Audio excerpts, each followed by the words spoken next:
So let's do a little review because it's new gossip, and let's just review it along with some old statements and some old comments from people to do with the case of missing woman Suzanne Morphew, who was reported missing on May the 10th, which was Mother's Day last year, 2020.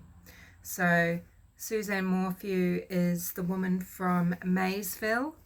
That's near Salida in Colorado, so it's east of Denver. Suzanne's the mother of two beautiful young women, Macy and Mallory. They haven't made any public statement at all to do with the disappearance of their mother. Suzanne's husband is Barry Morphew, and Barry Morphew has released a 26-second statement week after Suzanne went missing. He has spoken with YouTuber Tyson Draper. He's spoken to Lauren Schaff, and he's hung up on Chris McDonough. So let's leap to the new gossip. The new gossip is coming from Jill, the private detective is her name, or the private investigator is the name of her channel. And she's not sure about what she's saying, but she does speak very quickly. Usually I speak quite quickly too, but I'm trying to slow down a little bit actually. But Jill speaks quite quickly, so if your ears blink, you might miss it. That, you know, she really can't confirm if Shosho, who she is saying is Barry's new girlfriend, she's allegedly saying that allegedly this woman is Barry's girlfriend. She's talking about Shosho and all her marriages and her expired nursing certificates, her bankruptcy and civil lawsuit woes. And then she says, Shosho's, you know, she's talking about property and property moving hands and being sold. She says she can't confirm whether it's Shosho that bought the property or sold the property. But what she's alluding to is that, you know, a woman who was previously in a property that was around the $100,000 mark or $130,000 mark or something, how is she sort of established now in Salida, and how does she have $400,000 properties that have been paid with in cash sort of thing. But if you listen carefully, she's not saying that this lady has this home in her name, that she made a purchase in October 2020 with cash or anything like that. She's not actually sure. I mean, actually, if you've been married several times like this woman possibly has, perhaps it's an inheritance. Perhaps one of her marriages she was widowed in. Perhaps an elderly relative passed away and left her property in a will. We don't know. So we don't know how Shosho's gotten this money, but hey, I put it to you, maybe she is blackmailing Barry because, you know, she's been apparently in the loop with regards to this friendship group, because she either knows George Davis, knows the housekeeper of George Davis, or knows them because she's been cleaning Barry Morphew's house herself. The connections, Jill, the private investigator, isn't quite sure of these connections, but she's putting it out there. So, you know, what we're extrapolating is that, you know, there's been maybe a relationship somehow with George Davis, with his housekeeper, with Barry Morphew, with all of them, and the inferences that maybe, you know, Barry has bought her a house. But, you know, if she's the housekeeper, what if she arrived early to clean on Mother's Day. She wanted the house to be nice. Maybe she wanted to get it done. Or maybe she wanted to, maybe she turned up on Sunday. What day did she normally clean? Did Barry, in his murderous, rage, forget that a house cleaner was turning up on Saturday night or Sunday morning or something? Was he caught in some sort of act, and now he's being blackmailed by Shosho, and he bought her a house? Who knows? But, again, the inference is too that, Barry likes to hang out with some really seedy people, and maybe they're seedy, and maybe he does.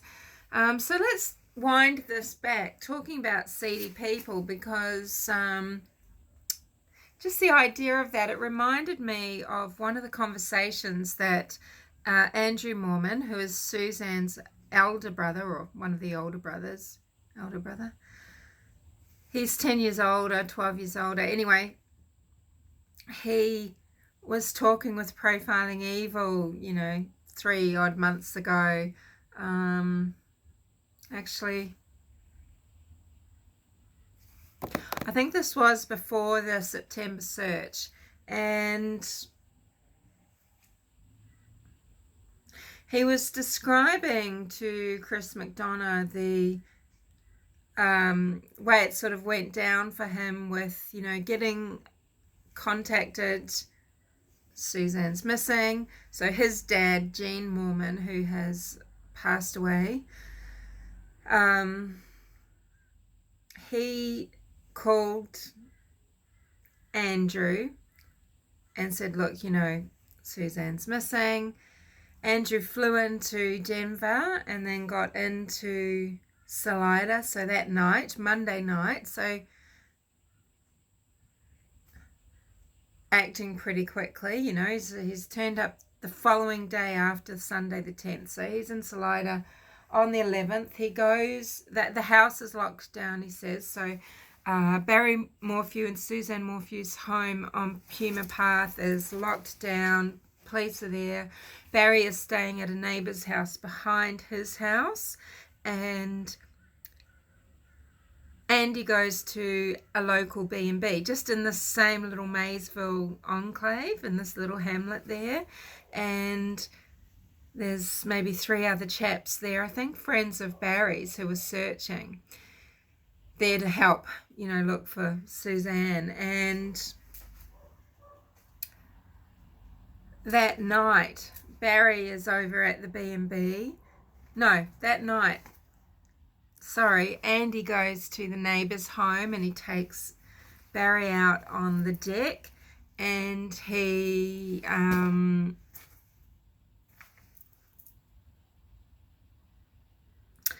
has a conversation with Barry, which he relays like this. So now I am Andy speaking.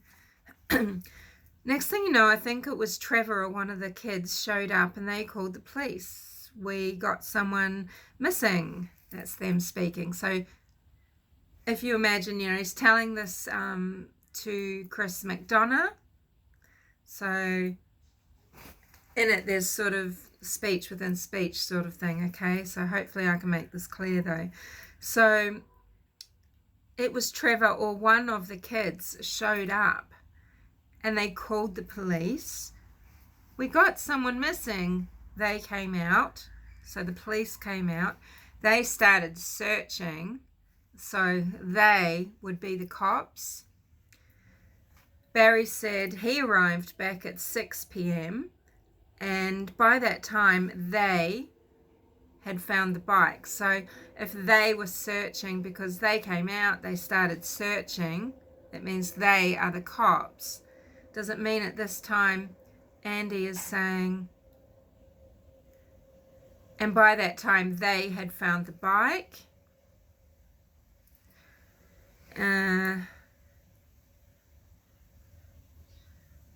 Chris McDonough says 6 p.m. that evening. And then Andy says, yeah, but the only problem with that is later on he said 9 p.m. for when he got home, which is what he says in Tyson Draper's video. So Andy flew in Monday, went to the bed and breakfast, and then went and spoke with Barry at the neighbours. So I asked him, right? Now, this is what he asks Barry. I don't know, okay, actually maybe because of her profession, maybe I would ask, hey, did you lose a case or something, I might ask my sister if her husband was missing or something. I might say, yeah, who are your clients? So I guess, so anyway, so Andy's speaking now, and he says, so I asked him, right? Then I said, have you had any problems with anybody out there? Have you had any bad business dealings? Have you had any employees who have gone rogue? Anything silly like that? He said, I just had the one guy that when we were building the wall last fall, I had to fire him off the job because he was on drugs, and he is part of the reason the wall is crooked, and he threatened me. And 1 week ago, I ran into him in town and told him to leave me and my family alone or else. So Barry is saying the man, who isn't named at this stage, who had worked on the wall in Broomfield. We know it was a shit job. Barry was subcontractor there, and then had put labourers out there to build a wall. It was substandard. It wasn't very good. It needed to be fixed. And he's saying now to Andy, apparently Andy has prompted him. He's asking Barry, have you got anyone you're concerned about? And Barry is naming this person as someone he's concerned about because a week before, so on the 3rd or the weekend of the 3rd, 4th or whatever, he's saying that this guy threatened Barry, and Barry has told him, leave me and my family alone or else. And this is Andy speaking again. And I said, okay, did you tell the police that? And he said, yes, I did. I said, how did you pay your employees? He said, mostly by check. I said, is your home address on your check? He said, yeah. I said, did you have any of those guys?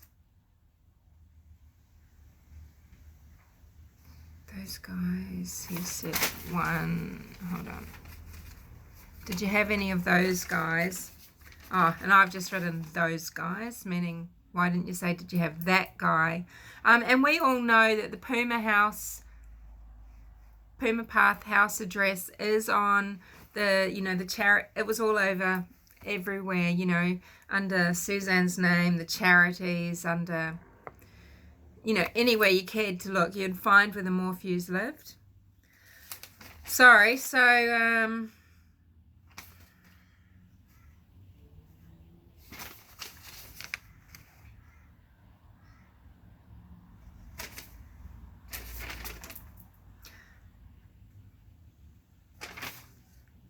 he said, so is your home address on your check? And he said, yeah. I said, did any of those guys, have you had any of those guys in the neighbourhood? He said, yeah, the one guy I'm talking about, he did some staining on some houses and, little odd jobs around here. I got him some work in the neighbourhood keeping B&Bs up. So keeping things up, keeping up the repairs and things, the standards. I said, so he knew where you lived? He said, oh yeah. I said, did you meet him here to take him to a job site? Barry said, no, usually they drove. Andy said, I said, what does he drive? He said, at that time he said, I'm not sure, there's so many cars show up and I'm not sure who drives what. So that pretty much ended the conversation that evening. Chris McDonough says, what were police doing? What were you doing? So Andy said he headed back to the B&B. There was a little bit of a planning sesh. And then Tuesday,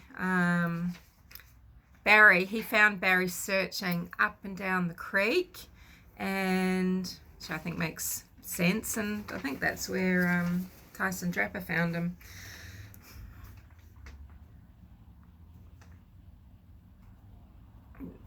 Andy's saying there's no evidence to show struggle, but you know, after 20 minutes of standing there, I knew someone threw the bike down there and human hands did this. Barry said, I don't want to hear that. It means someone's got her and they could be doing anything to her. You know, and Andy's talking about how he's a hell of a hunter and hell of an outdoorsman. Then he's talking about the search on the lanes around the Colorado Trail that they were following, you know, on either side of the house. And he says that, you know, on one of the days he would have walked within, first they lose Martin, they lose one of their searches, they retrace steps, go back a different way and find Martin back at the house. But yeah, the lower road, this is where Andy confirms that the lower road was flooded and there was erosion. And I think what he's referring to is the path going down the back route that Suzanne, if she was going to cycle into Poncha Springs Cafe, which is where you'd probably head, you know, Mother's Day, you might want to go for a coffee somewhere in the morning. If you're going on your bike ride, you might want a destination. Cycle down and back to Poncha Springs down the back way. It was flooded. She'd have to go up to that busy highway, up to 50 and 224, and 50 is the big highway that goes down to Salida. You know, it's the main road, and that's where there would be, you know, there's traffic, there's trail riders coming and going, there's drifters, there's commuters going up to Monarch Pass. This is a big playground area, you know, for people coming from all over the country and the world, and just from Denver or wherever, to go up and party and ski and just enjoy recreational lifestyle activities.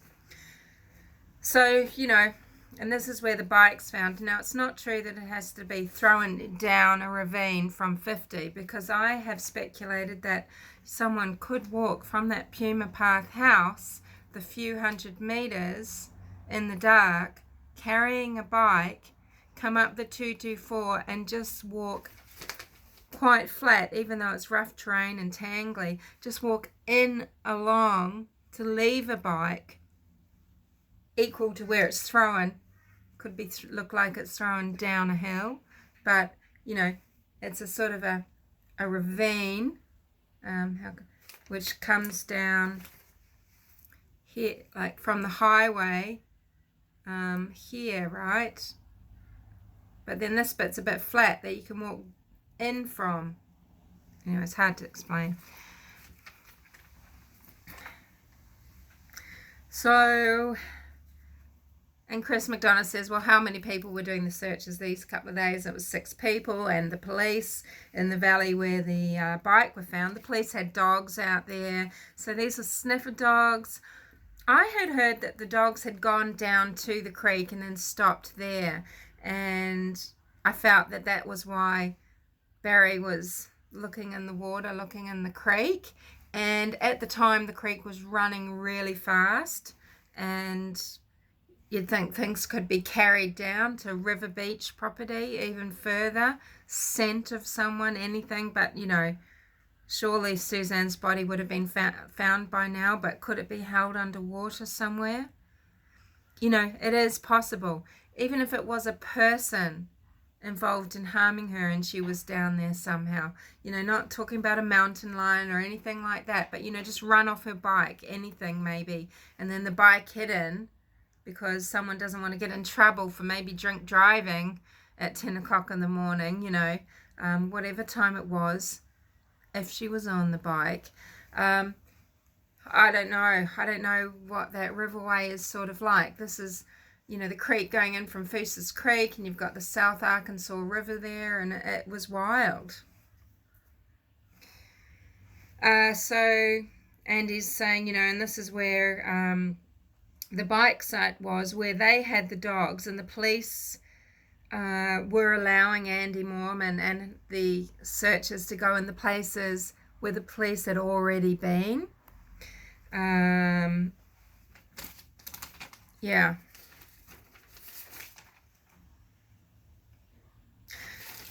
So, and then, did I not bring it? I was going to read you some quotes from different people because it's, it's interesting. Just seeing what people are saying,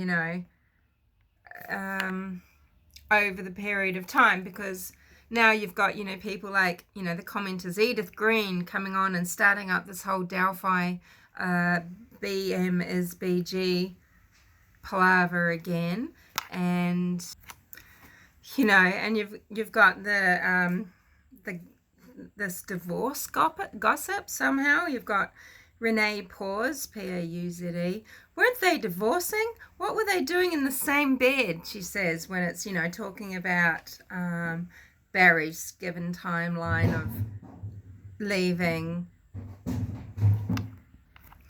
her in bed at 5 a.m., so, what were they even sleeping in the same bed for? And there'd been talk, Andy had talked about, in communications Saturday afternoon, he says, no, it was, she was sighted. He says she was sighted.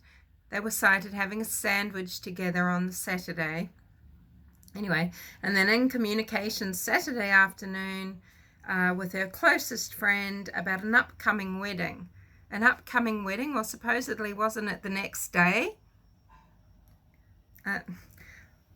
Online.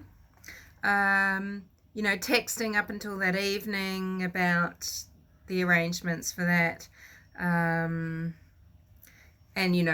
the texting just stops, and yeah, you wouldn't know why. No one would know why. Cell services and internet services up there are really poor, and it's not reliable.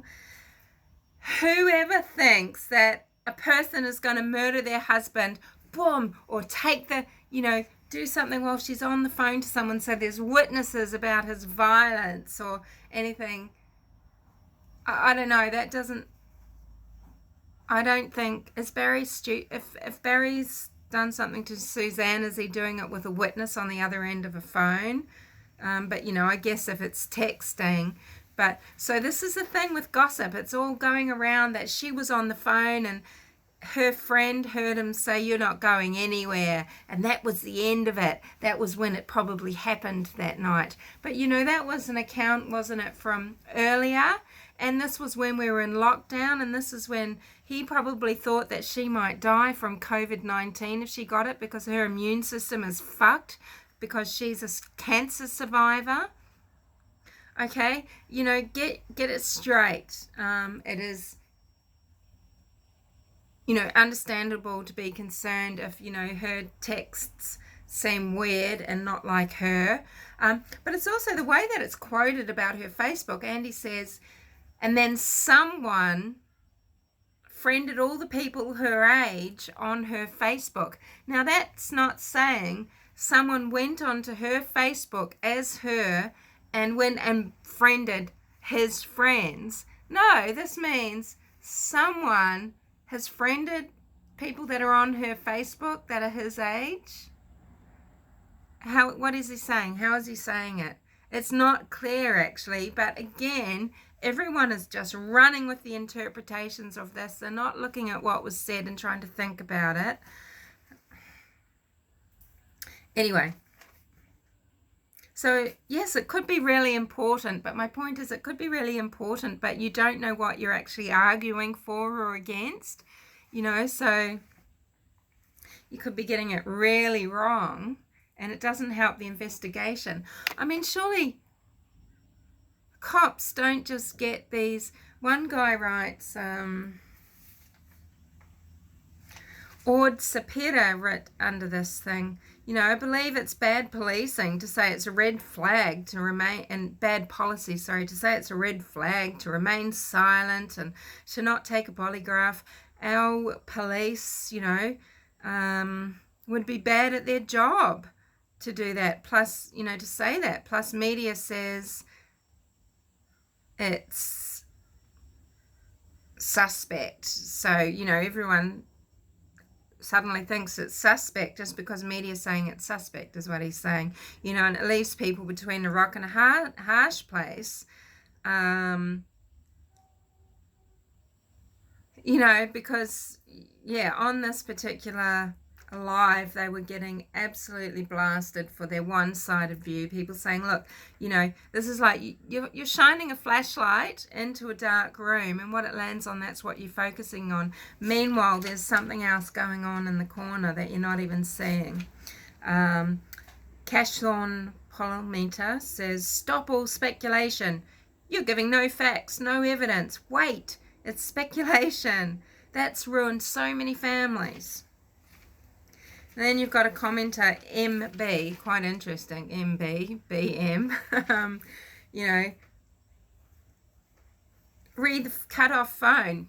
Why would he kill her or stab her, you know, or risk her doing something? Why when she's on the phone? You've gotten, you know, close to Suzanne's family, who never liked Barry to begin with, and obviously are going to accuse Barry first and foremost. You've got tunnel vision, you've got no proof, you've got no evidence. He says, Chris, when detectives have nothing, they jump over every lead. All the other properties searched, etc. Why didn't they find anything? You guys are really reaching farther than even the family. You are wrongly convicting too quickly, he says. Stop making assumptions on how you would act. Shame on you all for trying to profit. I totally dare you to do a show looking at the case from another perspective. Everything can be legitimately explained as innocent. Yeah, so, I mean, this case really gets people up in arms. And also, you know, I got frustrated with Profiling Evil at this time. I had to email them to say, look, can you actually make it clear? Because they were talking about these two vehicles that were seen at the house. And, you know, they didn't just say these Range Rovers were both family Range Rovers. And even to this day, this was a recent comment on this old video. Someone by...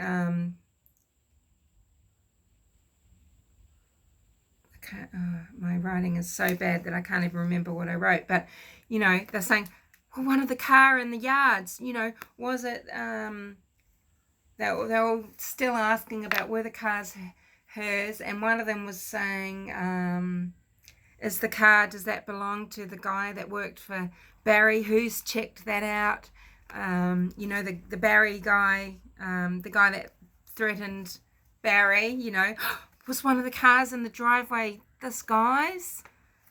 And these people are so, you know, they're confused and worried about all these things that should be clear, that should be made very clear when you're making a video.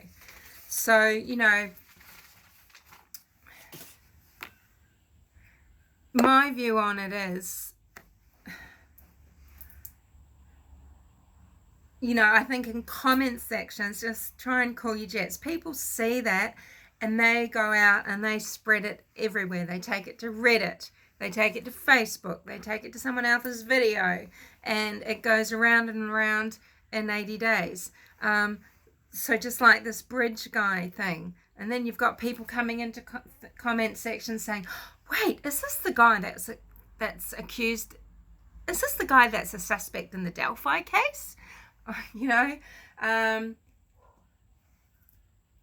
things like that are really hurtful. I mean, they're easily solved. There's footage of Barry. He's a real person that police can go and look into. We've got side-by-side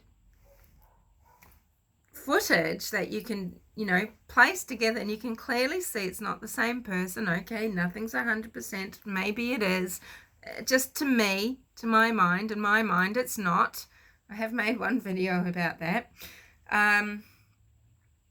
But you know, it's verbal diarrhea. It's entertaining yourself to the detriment of solving the case, but also it's harmful because people are listening to this. This is Libby and Abby are real little girls that were murdered. Barry's daughters are real people, are the same people accusing Barry's daughters of being complicit in Suzanne's murder, quote unquote, the same ones that are saying he's also the Delphi killer. So if a father of 2 teenage daughters is going around murdering teenage girls, what are you saying? Wouldn't they be in great danger? I mean, did they come back from Mexico? So, on the other hand, though, it's very important to remember that Suzanne Morphew is missing and her case needs to be investigated. And sure, look, if there is some weird shit going on between George Davis and a pastor and a housekeeper, and maybe there's some conspiracy, and, you know, have they murdered Suzanne, or are they blackmailing Barry, or are they in cahoots? I mean, the reason why people look at the pastor is because the pastor made that speech about, you know, keep your mouth shut and sit tight. Okay, so, you know, he's shady to some people. The housekeeper, you know, access to the home. We've got Andy's hearsay upon hearsay that the home smelled of cleaning fluids. Well, you know, I expect that the home was kept very clean and it was a big place. Suzanne would need help, and I speculate that she had a cleaner in there more than once a week. So yeah, maybe a cleaner has turned up to help Barry fix things, or did she turn up and discover something and still help him fix things? Let's not forget though that the FBI, or was it the CBI, they have been in that home for days on end, and maybe they were recreating a scene, as people say, but I feel like if they found anything, wouldn't they have arrested Barry now? Because, you know, some would say that you could make quite a strong circumstantial case. So if they had any evidence at all from the house to back that up, wouldn't they have arrested him? You know, it's none of anybody's business if Barry wants to have a relationship with someone. You might all get butthurt about that, but you don't know. You don't know if Suzanne was having, not to speak ill of the dead, but you don't know if Suzanne was having, sorry, it's very hot, having an affair herself, you know. So going back to how Andy spoke about that Facebook friending, the way he made it sound, I mean, it sounds like a third person was friending all of the friends that were on Suzanne's Facebook that were around the same age. Was someone looking for a boyfriend of hers? You know, he doesn't say someone signed on to Suzanne's Facebook and came in and sent messages to all my friends. I'll have to find that, but I think people take comments and run with them, and suddenly it's around the world that all this shit happened, and it really didn't. But, you know, I'll try and find if Andy has spoken again on it, and if he actually said someone from Suzanne's Facebook, you know, someone as Suzanne went and befriended his friends. That's actually, because it's not actually what he says, not that I could find. He says someone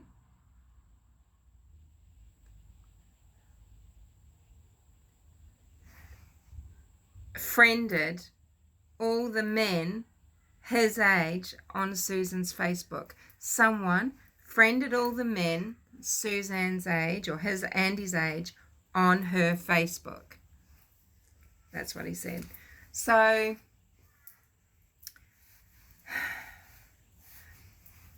you know,